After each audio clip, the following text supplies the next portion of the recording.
Robin Hood বলে কেউ কি ছিল কোনো কালে? কে রবিনহুড?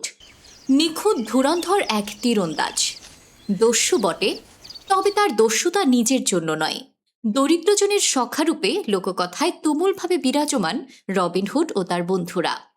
রবিনহুড নিয়ে লোকে বিভক্ত। রবিনহুড বলে কেউ কোনো কালে ছিল না, এই মত অনেকেরই। অন্যদিকে রবিনহুড বলে একজন মানুষ এককালে সত্যিই ছিলেন বলে দাবি একদল মানুষের। যুক্তরাজ্য ভিত্তিক ওয়েবসাইট হিস্ট্রি ইউকেতে বেন জনসনের লেখা একটি প্রবন্ধ অনুসারে রবিনহুড ছিলেন আসলেই এক বাস্তব চরিত্র। ব্রিটিশ জাদুঘরে সংরক্ষিত স্লোয়ান পাণ্ডুলিপি অনুসারে আনুমানিক 1160 খ্রিস্টাব্দে ইংল্যান্ডের সাউথ ইয়র্কশায়ারের লকারসলিতে জন্মগ্রহণ করেন রবিনহুড। তবে অন্য এক ইতিহাসবিদের মতে তার জন্ম ওয়েকফিল্ড শহরে এবং তিনি 1322 সালের ল্যাঙ্কাস্টারের বিদ্রোহে অংশ নিয়েছিলেন। কিছু ইতিহাসবিদের মতে রবিনহুডের আবির্ভাব রাজা দ্বিতীয় এডওয়ার্ডের সময়। আবার অনেকে বলেন তিনি রাজা প্রথম রিচার্ড বা সিংহ হৃদয় রাজার সময়কার মানুষ। যদিও জন্মস্থান নিয়ে মতভেদ আছে, তবে এরা সবাই একমত যে তিনি ছিলেন ইংল্যান্ডের উত্তরাঞ্চলের কোনো এক গ্রামের সন্তান। পরবর্তীতে তিনি পরিচিত হন শেরুড জঙ্গলের আতঙ্ক হিসেবে। রবিনের ঘাঁটি ছিল ইয়র্কশায়ারের উপকূলীয় অঞ্চলে। রবিনহুড ও তার বিশ্বস্ত সহচর লিটল জন একবার গিয়েছিলেন ইয়র্কশায়ারের হুইটবির দিকে। সেখানে দুই বন্ধু মজা করে নিজেদের মধ্যে এক তীরন্দাজি প্রতিযোগিতা শুরু করেন। এরা দুজনেই ছিলেন অসাধারণ তীরন্দাজ। প্রতিযোগিতা চলাকালীন তারা সিদ্ধান্ত নেন দুজনে একসঙ্গে তীর ছুড়বেন, আর তীর যেখানে পড়বে সেটাই হবে তাদের আস্তানা। এক মঠের ছাদ থেকে ছোড়া দুজনের তীর গিয়ে পড়ে প্রায় 1 মাইল দূরে একটি কারখানার সামনে। সেই জায়গাটি পরবর্তীতে পরিচিত হয় রবিনহুড ও লিটল জনের আস্তানা নামে। রবিনহুড ছিলেন এক বিদ্রোহী হৃদয়ের মানুষ। তিনি ঘৃণা করতেন শেরিফ নামে পরিচিত স্থানীয় আইন রক্ষকদের, যারা আইনের নামে সাধারণ মানুষকে নিপীড়ন করত।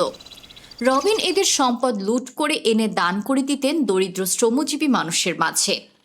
এই দানশীলতার কারণে তিনি হয়ে ওঠেন ইংরেজি লোককাহিনীর সবচেয়ে জনপ্রিয় হিরো।